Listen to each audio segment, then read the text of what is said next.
Operazzjoni tal-Pulizija ta' Għawdex u tad-Dipartiment tal-Immigrazzjoni waslet biex Eġizzjan ta' 25 sena kien deportat lejn il-Kajr l-Eġittu.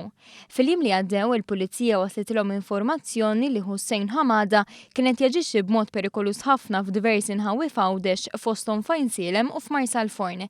Intlema ħisuq b'mod perikolus ħafna jum ieħor twaqqaf u kellu livell għoli ta' alkoħol u weġġa' tfajla u anke għalla l-inkwiet fuqet mill-gażini ta' Ajnsielem.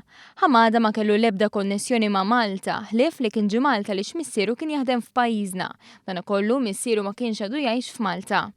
Il-Pulizija, konxji tal-periklu li Hamada kienet joħloq fis-soċjetà, ħadet azzjoni immedjata u saru l-proċeduri biex jitkeċċa minn Malta.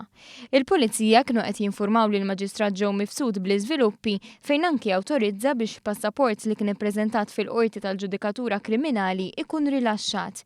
Min informazzjoni li għandna Hussein Hamada kien deportat lejn il-Kajr l-Eġittu l-4 filgħaxija li sariċ tal-Pulizija tmexxa mill-Ispetturi Bernard Spiteri u Frankie Sammut.